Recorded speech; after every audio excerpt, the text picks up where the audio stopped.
बिस्मिल्लाहिर्रहमानिर्रहीम। डीएलडी के अंदर हम बेसिकली जो डिजिटल सर्किट्स हैं उनको डिज़ाइन करते हैं और ये डिजिटल सर्किट कोई ना कोई बूलियन फंक्शन परफॉर्म करते हैं। तो इस वीडियो के अंदर हम देखेंगे कि ये बूलियन फंक्शंस क्या होते हैं और इनकी एसोसिएटेड टर्मिनोलॉजीज क्या हैं। बूलियन फंक्शन, तो इस स्लाइड में हम देखेंगे कि बूलियन फंक्शन क्या है। स्टूडेंट्स, अगर आप में से कोई भी गाड़ी ड्राइव करता हो और कभी गाड़ी ड्राइविंग के दौरान वो सीट बेल्ट इस्तेमाल करना भूल जाए तो कुछ देर के बाद ही जो सीट बेल्ट अलार्म है वो एक्टिवेट हो जाता है और आपकी जो गाड़ी है वो बीप देना शुरू कर देती है। तो ये एक एग्जांपल है बूलियन फंक्शन की। Boolean function basically क्या है? It is a mathematical function that takes one or more inputs which are typically binary values and produces a single output which is also a binary value. तो basically जो Boolean function कोई भी होता है उसकी दो वन या more than one inputs होती हैं। ये डिपेंड करता है आपके डिज़ाइन के ऊपर, आपकी एप्लीकेशन के ऊपर, और आउटपुट बेसिकली उनकी उसकी क्या होती है? एक आउटपुट होती है जनरली। अभी जो एग्जांपल मैंने आपके सामने डिस्कस की सीट बेल्ट अलार्म की, तो उसमें भी मल्टीपल इनपुट्स हैं। यानी सबसे पहले कि गाड़ी ड्राइव हो रही है और दूसरी ये है कि सीट बेल्ट नहीं लगाई। अगर ये दोनों रिक्वायरमेंट्स पूरी हैं तो आपका जो अलार्म होता है वो एक्टिवेट हो जाता है। तो कोई भी जो बुलियन फंक्शन होता है उसको इम्प्लीमेंट किया जाता है यूजिंग डिजिटल लॉजिक गेट्स। यानी ये जो आपका ब्लॉक यहाँ पे शो हो रहा है, इसके अंदर जो भी आपकी एप्लीकेशन होगी उस एप्लीकेशन के मुताबिक एक डिजिटल सर्किट होगा जो कि डिजिटल लॉजिक गेट्स का बना हुआ होगा और वो उस बुलियन फंक्शन की फंक्शनैलिटी को इम्प्लीमेंट करेगा। अब हम बुलियन फंक्शन को एक एग्जांपल की मदद से समझने की कोशिश करेंगे। आपके सामने एक मैथमेटिकल एक्सप्रेशन अपीयर हुआ है एक बुलियन फंक्शन का। तो बुलियन फंक्शन को हम कैसे लिखते हैं? F of X Y and G. F जो है वो फंक्शन को रिप्रेजेंट कर रहा है और जो ब्रैकेट्स के अंदर एक्स वाई और जी है ये क्या रिप्रेजेंट कर रहे हैं कि ये फंक्शन जो है वो तीन वेरिएबल्स के ऊपर डिपेंडेंट है, या दूसरे लफ्जों में इस फंक्शन के तीन इनपुट्स हैं, एक्स वाई और जी। जो और आउटपुट का जो एक्सप्रेशन है वो यहाँ पे राइट डाउन किया गया है। तो इस एक्सप्रेशन के अंदर क्या क्या चीजें शामिल हैं? Binary variables. बाइनरी वेरिएबल्स जो एक्स वाई और जी तीनों जो हैं ये बाइनरी वेरिएबल्स हैं। कभी आपके जो वेरिएबल्स हैं वो डिपेंड करता है जाहिर है आपके लॉजिक के ऊपर। कभी वो अपीयर होते हैं नॉर्मल फॉर्म में विदाउट कॉम्प्लीमेंट और कभी कभी अपीयर होते हैं वो कॉम्प्लीमेंट फॉर्म में। तो ये एप्लीकेशन के ऊपर डिपेंड करता है। इसके अलावा क्या है जी? Constant 1 and 0। तो इस एक्सप्रेशन में 1 और 0 नहीं है, लेकिन कभी कभी जो कांस्टेंट हैं ये भी एक्सप्रेशन के पार्ट होते हैं। इसके अलावा logic operation symbols. Logic operation जो सिंबल्स हैं वो बेसिकली गेट्स के सिंबल हैं। फॉर एग्जांपल यहाँ पे जो प्लस है ये और गेट है, आपको पता है। और इसके अलावा ये जो टर्म के अंदर एक्स वाई और जी आपस में कैसे कनेक्टेड है? ये कनेक्टेड है थ्रू एंड गेट। इसी तरह ये भी जो गेट्स इसके अंदर इन्वॉल्व है, इस टर्म के अंदर ये भी एंड गेट है और इस टर्म के अंदर भी एंड गेट इन्वॉल्व है। तो ये जो बुलियन फंक्शन है हमने इसको मैथमेटिकल फॉर्म में एक्सप्रेस किया है। इसके अलावा हम ट्रुथ टेबल के थ्रू भी इस फंक्शन को रिप्रेजेंट कर सकते हैं जो हम आने वाली स्लाइड्स में देखेंगे। अब हम एक और एग्जांपल की मदद से बूलियन फंक्शन को समझेंगे। हमारा फंक्शन है f1, एनी फंक्शन f1, और वो किसके बराबर है? x और y बार z। ये हमारा मैथमेटिकल एक्सप्रेशन है और ये क्या शो कर रहा है कि ये फंक्शन हाई कब होगा? जब या तो x की वैल्यू 1 होगी या y बार z की वैल्यू क्या होगी? 0 1 होगी। अगर इन दोनों में से एक कंडीशन भी ट्रू होगी तो आपका जो फंक्शन है वो क्या हो जाएगा? वो हाई हो जाएगा। अदरवाइज वो क्या रहेगा? 0 रहेगा। तो ये आपको मैंने बताया कि function is 1 when x is equal to 1 और y z is equal to 0 1। इन दोनों में से जो भी कंडीशन ट्रू होगी आपकी आउटपुट हाई हो जाएगी। हम इसी एक्सप्रेशन को एक ट्रुथ टेबल की मदद से भी रिप्रेजेंट कर सकते हैं।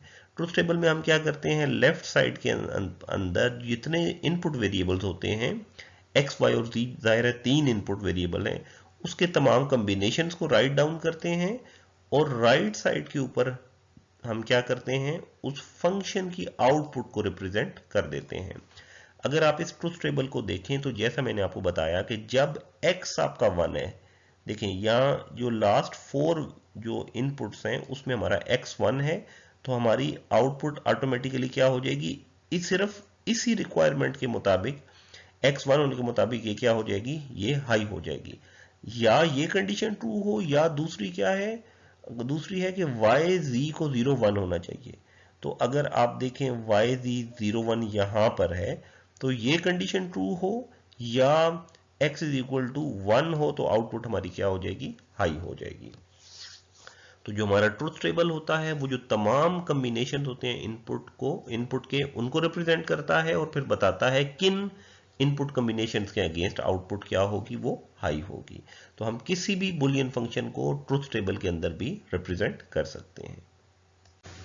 अब हम देखते हैं कि इस बुलियन फंक्शन को हम डिजिटल सर्किट की फॉर्म कैसे देंगे, यानी हम इसको इंप्लीमेंट कैसे करेंगे।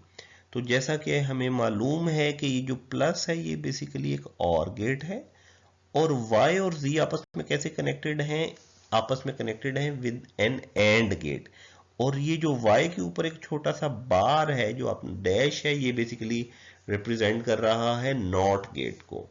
तो हमें मालूम है कि सबसे पहले हम क्या करते हैं, सबसे पहले हम नॉट गेट को इंप्लीमेंट करते हैं, फिर हम जो एंड गेट को इंप्लीमेंट करते हैं, और लास्ट में हम और को इंप्लीमेंट करते हैं।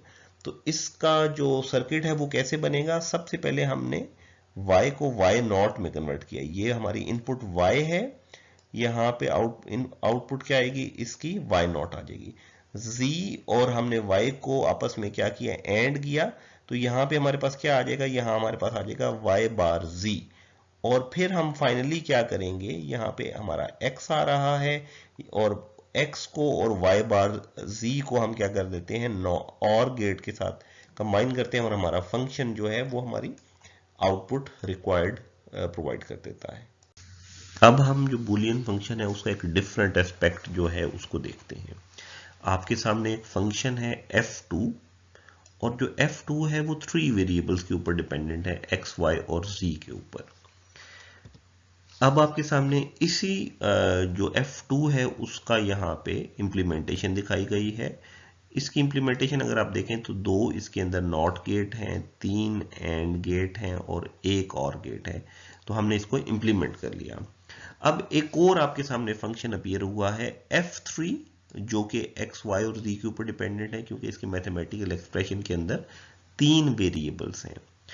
और जो उसकी इम्प्लीमेंटेशन है वो भी दिखाई गई है, ये बेसिकली f3 है। f3 यहाँ पे गलती से f2 लिखा गया, ये f3 है। और इसके अंदर 2 नॉट गेट हैं, 2 एंड गेट हैं और एक और गेट है, यानी इसके अंदर जो गेट्स हैं वो 5 इन्वॉल्व हैं और इसके अंदर 6 इन्वॉल्व हैं।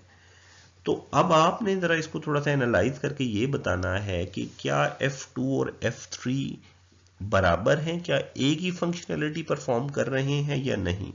आप इसको थोड़ा सा देखें, सोचें, और फिर हम इसका आंसर जो है वो नेक्स्ट स्लाइड के अंदर फाइंड आउट करने की कोशिश करते हैं। बूलियन फंक्शन का कंपैरिजन हम कर रहे हैं। आपको 2 फंक्शंस गिवन थे और हमने देखना ये था कि क्या उनकी आउटपुट एक जैसी है या नहीं है। बज़ाहिर उनका जो मैथमेटिकल एक्सप्रेशन था वो डिफरेंट था, उनकी जो सर्किट डायग्राम हमने बनाई थी वो भी डिफरेंट थी, लेकिन हम फिर भी ये जानना चाह रहे थे कि क्या वो एक फंक्शन है या नहीं। तो होपफुली आपने कुछ इसको थोड़ा सा एक्सप्लोर करने की कोशिश की होगी। तो उसका जो आसान तरीका है वो है ट्रुथ टेबल। ट्रुथ टेबल में हम क्या करते हैं कि जो भी हमारे इनपुट वेरिएबल्स होते हैं उनके पॉसिबल कम्बिनेशन राइट डाउन करते हैं, और फिर हर कम्बिनेशन के ऊपर जो दोनों फंक्शंस हैं उसकी आउटपुट को देखते हैं। तो आप देखें कि जो भी इनपुट्स हैं उसके ऊपर आउटपुट दोनों फंक्शन एग्जैक्टली एक जैसे दे रहे हैं। अगर फॉर एग्जांपल 0 1 0 आपकी इनपुट है तो दोनों फंक्शन आउटपुट 0 दे रहे हैं। इसी तरह से अगर 1 0 1 है तो आउटपुट दोनों हाई दे रहे हैं। तो इसका क्या मतलब हुआ, इसका मतलब हुआ कि दोनों हमारे जो फंक्शंस हैं वो एक जैसे हैं। तो इससे हमने कंक्लूड क्या किया, इससे हमने कंक्लूड ये किया कि बज़ाहिर मैथमेटिकल एक्सप्रेशन डिफरेंट हों, आपके सर्किट डायग्राम्स भी डिफरेंट हों, लेकिन 2 फंक्शन एक जैसे हो सकते हैं। तो फिर हमने क्या करना है, हमने करना ये है कि हमने कोशिश करनी है कि जो भी फंक्शन हम जो हैं वो इम्प्लीमेंट करें वो बिल्कुल सिंप्लीफाइड फॉर्म में इम्प्लीमेंट करें। सिंप्लीफाइड फॉर्म का मतलब ये है कि उस फंक्शन को हम minimum number of gates use करते हुए इम्प्लीमेंट करें। उसका फ़ायदा क्या होगा, उसका उसके मल्टीपल फ़ायदे हैं। एक फ़ायदा तो ये है कि हमारा जो है ना कॉस्ट जो है वो बचेगी, नंबर ऑफ गेट्स कम होंगे तो कॉस्ट बचेगी, आपके सर्किट का साइज कम होगा, पावर कंजम्पशन बचेगी, उसके डिलेज कम होंगे और ओवरऑल वो फास्ट जो है वो परफॉर्म करेगा। स्टूडेंट्स अब वक्त हुआ है क्विज का। क्विज बिल्कुल सिंपल है, आपके सामने एक बुलियन फंक्शन का मैथमेटिकल एक्सप्रेशन गिवन है और आपने इसका ट्रुथ टेबल बनाना है। पहले कमेंट के अंदर क्विज का आंसर गिवन होता है और आप जो ट्रुथ टेबल बनाएं आप उसको कंपेयर करें जो पहले कमेंट के अंदर आंसर गिवन है उसके साथ। थिंकिंग असाइनमेंट, तो थिंकिंग असाइनमेंट में हम आपको एक ओपन एंडेड क्वेश्चन बताते हैं जिसके बारे में आपने खुद सोचना होता है। तो आज की थिंकिंग असाइनमेंट क्या है कि जो हम अभी तक हम बूलियन फंक्शंस को पढ़ रहे हैं ये विद रिस्पेक्ट टू हम डिजिटल सर्किट डिजाइन पढ़ रहे हैं, लेकिन आपने अपने जो थिंकिंग प्रोसेस है, जो ह्यूमन का थिंकिंग प्रोसेस है उसको कंसीडर करना है और आपने ये बताना है, ये सोचना है कि हम अपने जो थिंकिंग प्रोसेस है वहां पे बूलियन फंक्शंस का कैसे इस्तेमाल करते हैं। फॉर एग्जांपल अगर हमने जॉब के लिए किसी कैंडिडेट को हायर करना है तो हम वहां पे किस तरह से बूलियन फंक्शन का इस्तेमाल करते हैं। इसी तरह आपने और भी अपनी डेली लाइफ से एग्जांपल्स को कंसिडर करना है और सोचना है कि बूलियन फंक्शन वहां पे किस तरह से अप्लाई हो रहा है।